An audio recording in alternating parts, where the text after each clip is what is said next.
Hey y'all, I'm Annette, and today I want to talk about a book that hit me at exactly the right time. It's The Let Them Theory by Mel Robbins. But this is not just a book review. This is also about a realization that I had about myself. So a little while ago, I asked ChatGPT to reveal my shadow persona. That's the prompt that I put in. And let me tell you, it read me like a book. My shadow persona was the fixer controller. And when I read that, I immediately knew it was true. I like to fix things, I like order, I like results, I like accountability, and I do not do well with incompetence, confusion, or watching something slowly fall apart when I can clearly see what needs to happen. So what do? I jump in, I fix it, I organize it, I follow up, I make sure it gets done. And if I'm being honest, just between me and you, sometimes I do that even when it's not my responsibility. But the hard truth that I found out is this: being that person all the time has not gotten me to where I wanted to be in my life or in my career. And that was hard for me to admit, because I really believed that if I just kept doing more, fixing more, and caring more, it would eventually pay off the way I thought it should. What changed for me is learning discernment. Everything is not urgent, everything is not mine, and everything broken does not require me to fix it. That is why the let them theory felt so personal, because I had already started realizing this about myself before I even read the book. Then I picked it up and it felt like confirmation.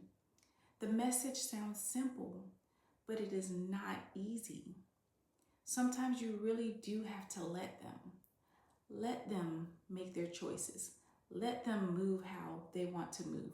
Let them show you their priorities. Let them handle what belongs to them. For somebody like me, that was hard, because when you're used to fixing, controlling, anticipating problems, and carrying the weight, letting them can feel unnatural. But what I loved about the book is that Mel Robbins does not stop at let them. She also talks about let me.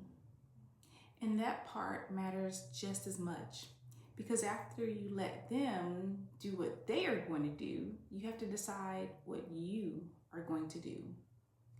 What am I going to let me do? Let me protect my peace.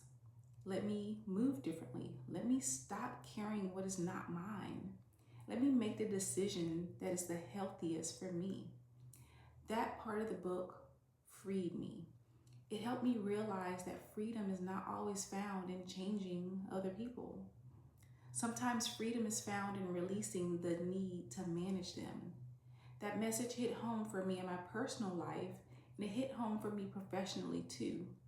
There's a part of the book that reinforces the idea that your boss is not responsible for your career.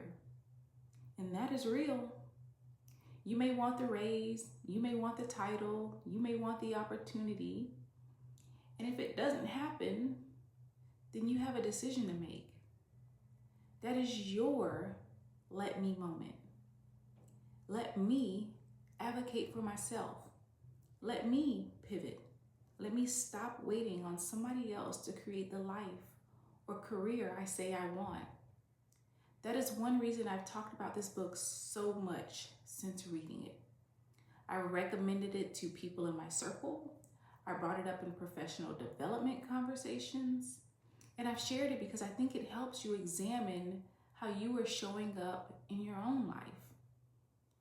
Not just what other people are doing, but what you keep carrying, what you keep forcing, what you keep tolerating, and what you need to release. Since reading this book, I felt lighter.